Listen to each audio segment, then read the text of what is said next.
welcome back to News TV 84 break तो बाद हुण असीं गलबात करांगे टोरंटो तो मीडिया परसनैलिटी सरदार हरप्रीत सिंह जिहड़े कि इस वेले साडे नाल फोन लाइन ते जुड़ चुके ने।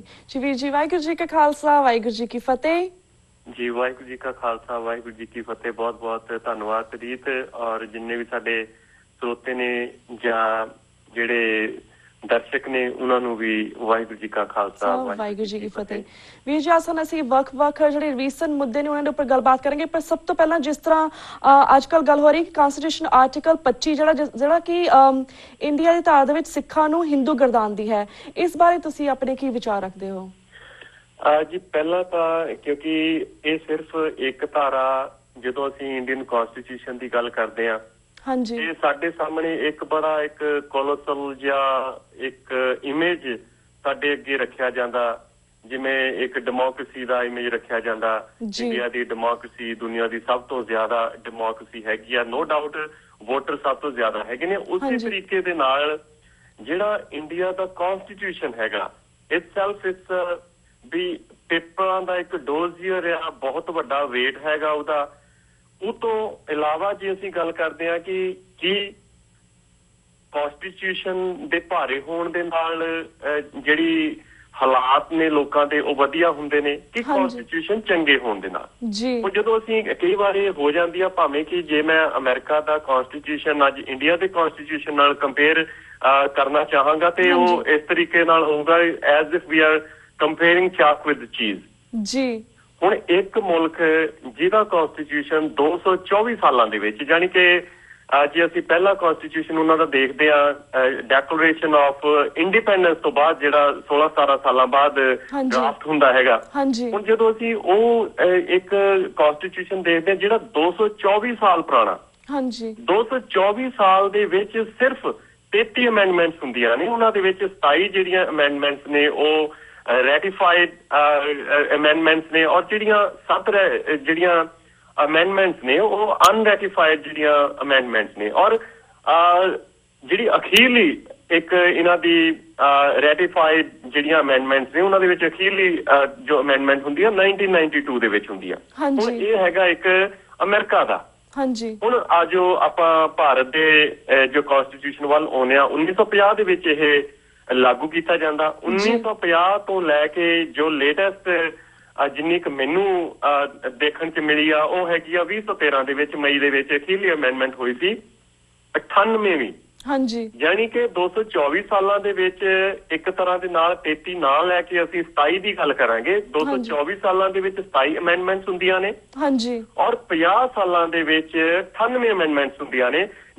63 ਸਾਲਾਂ ਦੇ ਵਿੱਚ 98 ਅਮੈਂਡਮੈਂਟਸ ਹੋ ਜਾਂਦੀਆਂ ਨੇ। ਹੁਣ ਕੰਪੈਰੀਜ਼ਨ ਅਸੀਂ ਦੂਸਰਾ ਇਹ ਕਰਦੇ ਹਾਂ ਕਿ ਜਿਹੜੀ ਅਮਰੀਕਾ ਦੇ ਅਮੈਂਡਮੈਂਟਸ ਨੇ ਉਹ ਪਹਿਲੀ ਅਮੈਂਡਮੈਂਟ ਕਾਹਦੀ ਸੀਗੀ, ਉਹਦੇ ਵਿੱਚ ਉਹ ਜਿਹੜੀ ਪਹਿਲੀ ਅਮੈਂਡਮੈਂਟ ਸੀਗੀ ਉਹ ਐਸਟੈਬਲਿਸ਼ਮੈਂਟ ਕਲੌਜ਼ ਸੀਗੀ ਉਹਦੇ ਵਿੱਚ, ਜਿਹਦੇ ਵਿੱਚ ਉਹਨਾਂ ਨੇ ਇਹ ਕਿਹਾ ਸੀਗਾ ਵੀ ਕੋਈ ਵੀ ਜੋ ਅਮਰੀਕਾ ਦੀ ਜਿਹੜੀ ਲੈਜਿਸਲੇਸ਼ਨ ਹੈਗੀ ਆ, ਲੈਜਿਸਲੇਟਿਵ ਬਾਡੀ ਜਿਹੜੀ ਹੈਗੀ ਆ, ਕੋਈ ਵੀ ਇਹੋ ਜਿਹਾ ਕਾਨੂੰਨ ਨਹੀਂ ਬਣਾਏਗੀ ਜਿਹੜੀ ਕਿ ਇੱਕ ਧਰਮ ਨੂੰ ਰੈਟੀਫਾਈ ਕਰਦੀ ਹੋਵੇ, ਜਿਹੜੀ ਕਿ ਇੱਕ ਧਰਮ ਨੂੰ ਐਸਟੈਬਲਿਸ਼ ਕਰਦੀ ਹੋਵੇ।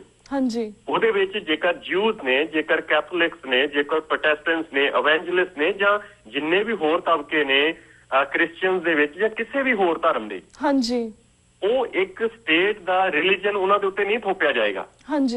ਇਹ ਸੀਗੀ ਉਹਨਾਂ ਦੀ ਪਹਿਲੀ ਅਮੈਂਡਮੈਂਟ ਜਿਹੜੀ 1799 ਦੇ ਵਿੱਚ ਡਰਾਫਟ ਕੀਤੀ ਜਾਂਦੀ ਆ ਔਰ ਉਹ ਰੈਟੀਫਾਈ ਹੋ ਜਾਂਦੀ ਆ 1791 ਦੇ ਵਿੱਚ। ਜਿਹੜੀਆਂ ਪਹਿਲੀਆਂ 10 ਅਮੈਂਡਮੈਂਟਸ ਨੇ ਉਹ 1791 ਦੇ ਵਿੱਚ ਜਿਹੜੀਆਂ ਰੈਟੀਫਾਈ ਕੀਤੀਆਂ ਜਾਂਦੀਆਂ। ਯਾਨੀ ਕਿ ਅੱਜ ਤੋਂ ਤੁਸੀਂ ਇਹ ਦੇਖ ਲਓ ਵੀ 220-22 ਸਾਲ ਪਹਿਲਾਂ। ਹੁਣ ਉਹੀ ਜਿਹੜੀ ਹੈਗੀ ਆ, ਜੇਕਰ ਅਸੀਂ ਇੰਡੀਆ ਦੀ ਅਮੈਂਡਮੈਂਟ ਦੀ ਗੱਲ ਕਰਦੇ ਆ ਤੇ ਪਹਿਲੀ ਅਮੈਂਡਮੈਂਟ ਕੀ ਹੁੰਦੀ ਆ ਉਹਨਾਂ ਦੀ? ਉਹਨਾਂ ਦੀ ਪਹਿਲੀ ਅਮੈਂਡਮੈਂਟ ਇਹ ਕਰਦੀ ਆ ਵੀ ਰਿਸਟ੍ਰਿਕਟ ਕਰ ਦਿਓ ਫਰੀडम ਆਫ ਸਪੀਚ ਨੂੰ। ਜਾਣੀ ਕਿ ਦੋਨਾਂ ਕੌਂਸਟੀਟਿਊਸ਼ਨ ਦੇ ਵਿੱਚ ਫਰਕ ਇੰਨਾ ਕੁ ਹੋ ਗਿਆ ਕਿ ਉਹਨਾਂ ਦੀ ਪਹਿਲੀ ਅਮੈਂਡਮੈਂਟ ਇਹ ਕਹਿੰਦੀ ਆ ਵੀ ਕਿਸੇ ਵੀ ਇੱਕ ਧਰਮ ਨੂੰ ਤੁਸੀਂ ਐਸਟੈਬਲਿਸ਼ ਨਹੀਂ ਕਰ ਸਕਦੇ ਤੇ ਕਿਸੇ ਦਾ ਜਿਹੜਾ ਐਕਸਪ੍ਰੈਸ਼ਨ ਹੈਗਾ ਉਹਨੂੰ ਦਬਾ ਨਹੀਂ ਸਕਦੇ।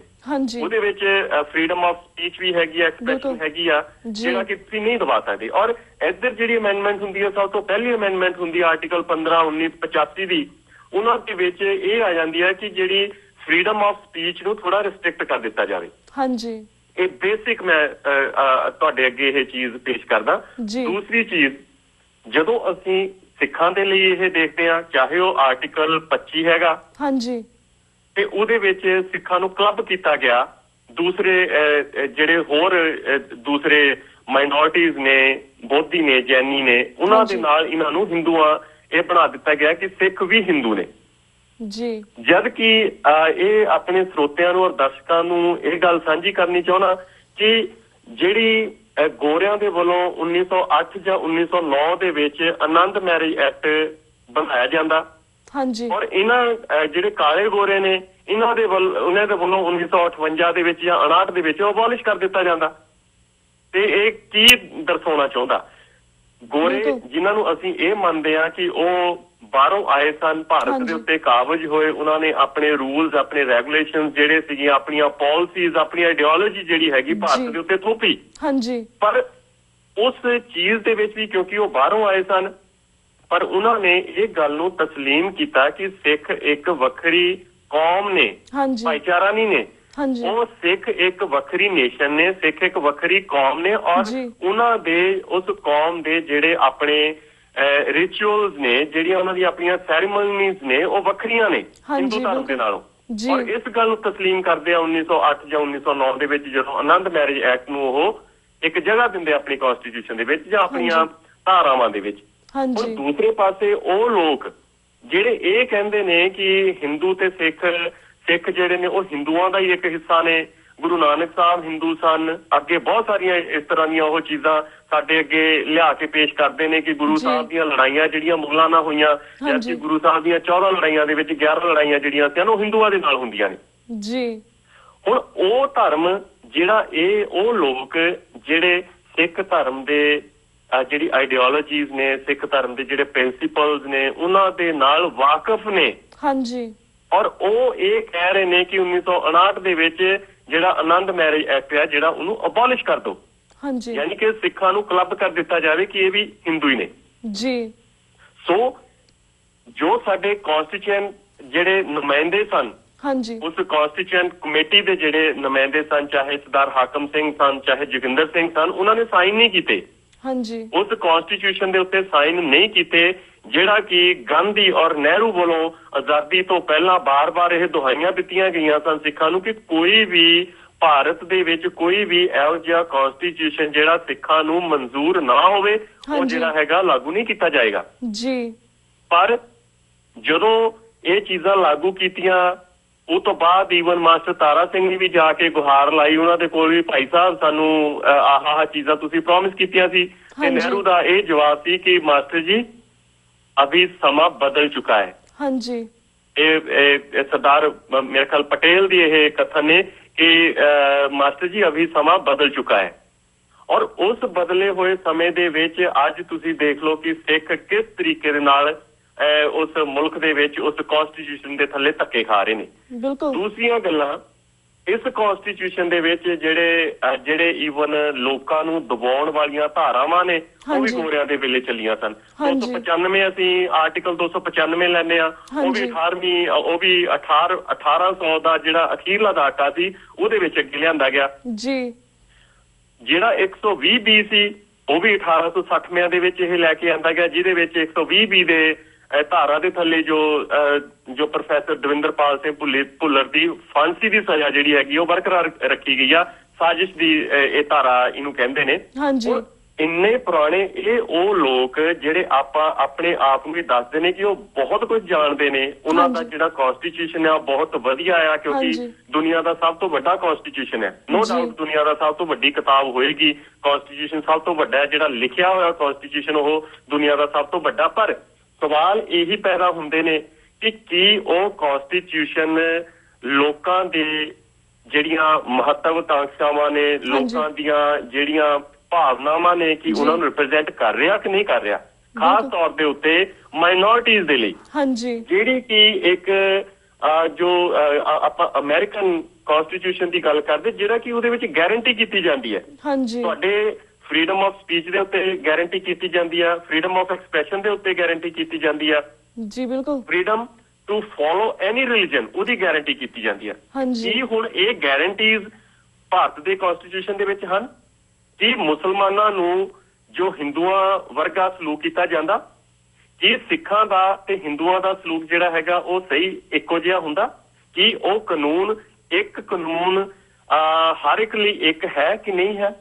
ਸਾਨੂੰ ਕੋਈ ਬਹੁਤ ਜ਼ਿਆਦੀਆਂ ਐਗਜ਼ਾਮਪਲਸ ਦੇਣ ਦੀਆਂ, ਉਦਾਹਰਨਾਂ ਦੇਣ ਦੀ ਜ਼ਰੂਰਤ ਨਹੀਂ ਪੈਣੀ। ਸਾਨੂੰ ਇੱਕ ਅੱਜ ਤੱਕ ਇਹ ਸਮਝ ਜਾਣਾ ਚਾਹੀਦਾ ਸੀ ਕਿ ਉਸ ਕਾਨੂੰਨ ਦੇ ਵਿੱਚ, ਉਸ ਕਨਸਟੀਟਿਊਸ਼ਨ ਦੇ ਵਿੱਚ ਕਿਸੇ ਵੀ ਮਾਈਨੋਰਿਟੀ, ਚਾਹੇ ਉਹ ਗੋਰਖੇ ਨੇ, ਚਾਹੇ ਉਹ ਨਾਗਾਜ਼ ਨੇ, ਬੋਡੋਜ਼ ਨੇ, ਅਨਟੱਚੇਬਲਸ ਨੇ, ਦਲਿਤ ਜਿਨ੍ਹਾਂ ਨੂੰ ਕਹਿੰਦੇ ਨੇ, ਚਾਹੇ ਮੁਸਲਮਾਨ ਨੇ, ਈਸਾਈ ਨੇ ਤੇ ਚਾਹੇ ਨੇ ਸਿੱਖ, ਕੋਈ ਵੀ ਮਾਈਨੋਰਿਟੀ ਜਿਹੜੀ ਹੈਗੀ ਆ ਉਸ ਕਨਸਟੀਟਿਊਸ਼ਨ ਦੇ ਥੱਲੇ ਆਪਣੇ ਤਰੀਕੇ ਨਾਲ ਕੁਦਰਤੀ ਰੌਂ ਦੇ ਵਿੱਚ ਜਿਹੜੀ ਆ ਵੱਧ ਫੁੱਲ ਨਹੀਂ ਸਕਦੀ। ਸੋ ਇਹ ਕੱਲੀ 25 ਜਿਹੜੀ ਧਾਰਾ 25 ਕੱਲੀ ਉਹੀ ਧਾਰਾ ਨਹੀਂ, ਜੇਕਰ ਓਵਰਆਲ ਉਸ ਪੂਰੇ ਦੇ ਪੂਰੇ ਕਨਸਟੀਟਿਊਸ਼ਨ ਜਿਹੜਾ ਕਿ 98 ਅੱਜ ਤੱਕ ਅਮੈਂਡਮੈਂਟਸ ਸੋਧਾਂ ਹੋ ਚੁੱਕੀਆਂ ਨੇ ਜਿਸ ਕਨਸਟੀਟਿਊਸ਼ਨ ਦੇ ਵਿੱਚ, ਆਪਣੀ ਮਰਜ਼ੀ ਦੇ ਹਿਸਾਬ ਦੇ ਨਾਲ ਅੱਜ ਸਾਨੂੰ ਇਹ ਫੀਲ ਕਰਨ ਦੀ ਲੋੜ ਹੈ ਕਿ ਕੀ ਉਹ ਇਹੋ ਜਿਹੇ ਕਨਸਟੀਟਿਊਸ਼ਨ ਦੇ ਵਿੱਚ ਜਿਹੜੀਆਂ ਵੱਖਰੀਆਂ ਅਲਪ ਸੰਖਿਅਕ ਜਿਹੜੀਆਂ ਕੌਮਾਂ ਨੇ ਉਹ ਸਰਵਾਈਵ ਕਰ ਸਕਦੀਆਂ ਨੇ ਕਿ ਨਹੀਂ ਕਰ ਸਕਦੀਆਂ ਨੇ। ਜ਼ਿਆਦਾ ਇੰਪੋਰਟੈਂਟ ਜਿਹੜਾ ਸਵਾਲ ਉਹ ਇਸ ਚੀਜ਼ ਦੇ ਵਿੱਚ ਹੁੰਦਾ, ਨਹੀਂ ਤਾਂ ਅਦਰਵਾਈਜ਼ ਕਨਸਟੀਟਿਊਸ਼ਨ ਦੇ ਉੱਤੇ ਗੱਲ ਕਰਨੀ ਹੋਵੇ ਤੇ ਹੋਰ ਵੀ ਬਹੁਤ ਸਾਰੀਆਂ ਗੱਲਾਂ ਕੀਤੀਆਂ ਜਾ ਸਕਦੀਆਂ ਨੇ। ਉਹਨਾਂ ਦੇ ਵਿੱਚ ਜਿਹੜੇ ਆਰਟੀਕਲ 74, 75, 164 ਦੇ ਉੱਤੇ ਵੀ ਉਹ ਗੱਲਾਂ ਕੀਤੀਆਂ ਜਾਂਦੀਆਂ ਨੇ, ਜਿਨ੍ਹਾਂ ਦੇ ਵਿੱਚ ਇਹ ਮੇਕ ਸ਼ੋਰ ਕੀਤਾ ਜਾਂਦਾ ਕਨਸਟੀਟਿਊਸ਼ਨ ਦੇ ਵੱਲੋਂ ਕਿ ਕੋਈ ਵੀ ਜੋ ਲੈਜਿਸਲੇਸ਼ਨ ਦੇ ਵਿੱਚ ਜਾਂ ਕੋਈ ਵੀ ਕੈਬਨਿਟ ਦੇ ਵਿੱਚ ਇਹੋ ਜਿਹਾ ਸ਼ਖਸ ਨਹੀਂ ਹੋਣਾ ਚਾਹੀਦਾ ਜਿਹਦਾ ਪੁਰਾਣਾ ਇਤਿਹਾਸ ਕ੍ਰਿਮੀਨਲ ਹੈ। ਪਰ ਇਹ ਚੀਜ਼ਾਂ ਸਾਨੂੰ ਸਾਰਿਆਂ ਨੂੰ ਪਤਾ ਹੀ ਹੈ ਕਿ ਕਿਸ ਤਰੀਕੇ ਦੇ ਨਾਲ ਪਿਛਲੀਆਂ ਚੋਣਾਂ ਤੋਂ ਇਸ ਚੋਣਾਂ ਦੇ ਵਿੱਚ ਉਹ ਲੋਕ ਜਿਹੜੇ ਕ੍ਰਿਮੀਨਲ ਬਿਰਤੀ ਵਾਲੇ ਨੇ ਉਹ ਇਸ ਵਾਰ ਜ਼ਿਆਦਾ ਆਏ ਨੇ। ਔਰ ਜਿਹੜੀ ਟੀਮ, ਜਿਹੜੀ ਅੱਜ ਪਾਰਟੀ ਉਸ ਮੁਲਕ ਦੇ ਉੱਤੇ ਰਾਜ ਕਰ ਰਹੀ ਹੈ, ਉਹਦੇ ਜਿਹੜੇ ਕ੍ਰਿਮੀਨਲ ਬਿਰਤੀ ਵਾਲੇ ਲੋਕ ਨੇ ਪਾਰਲੀਮੈਂਟ ਦੇ ਵਿੱਚ, ਉਹਨਾਂ ਦੇ ਵਿੱਚ ਸਭ ਤੋਂ ਜ਼ਿਆਦਾ ਨੇ। ਆਪਣੇ ਆਪ ਦੇ ਵਿੱਚ ਇੱਕ ਬਹੁਤ ਵੱਡਾ ਫਾਸਟ ਹੈ। ਇਹ ਨਹੀਂ ਹੈ ਕਿ ਅਸੀਂ ਕੋਈ ਸਿਰਫ ਕਿਉਂਕਿ ਸਾਡੀ ਆਦਤ ਬਣ ਚੁੱਕੀ ਆ ਵੀ ਅਸੀਂ ਨਹੀਂ ਭਾਰਤ ਨੂੰ ਭੰਡਣਾ ਹੀ ਭੰਡਣਾ, ਇਹੋ ਜਿਹੀ ਕੋਈ ਗੱਲ ਨਹੀਂ। ਭਾਰਤ ਦੇ ਵਿੱਚ ਚੰਗੀਆਂ ਚੀਜ਼ਾਂ ਹੋਣ ਸਾਨੂੰ ਖੁਸ਼ੀ ਹੋਏਗੀ।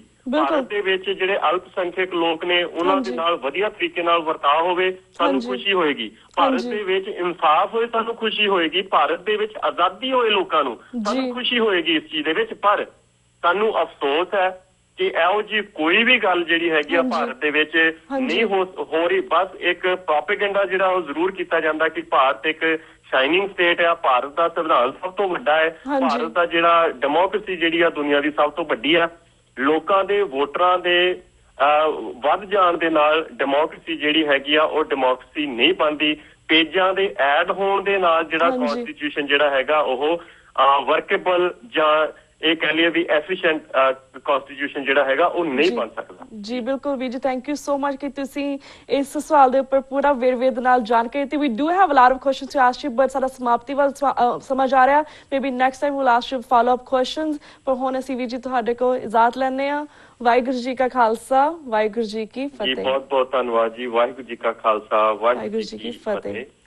ਵਿਊਅਰਸ, ਇਸ ਦੇ ਨਾਲ ਅਸੀਂ ਤੁਹਾਡੇ ਕੋਲ ਇਜਾਜ਼ਤ ਲੈਂਦੇ ਹਾਂ। ਕੱਲ ਮਿਲਾਂਗੇ ਸੇਮ ਟਾਈਮ ਸੇਮ ਸ਼ੋ ਤੇ। ਤਦ ਤੱਕ ਲਈ ਵਾਹਿਗੁਰੂ ਜੀ ਕਾ ਖਾਲਸਾ, ਵਾਹਿਗੁਰੂ ਜੀ ਕੀ ਫਤਿਹ।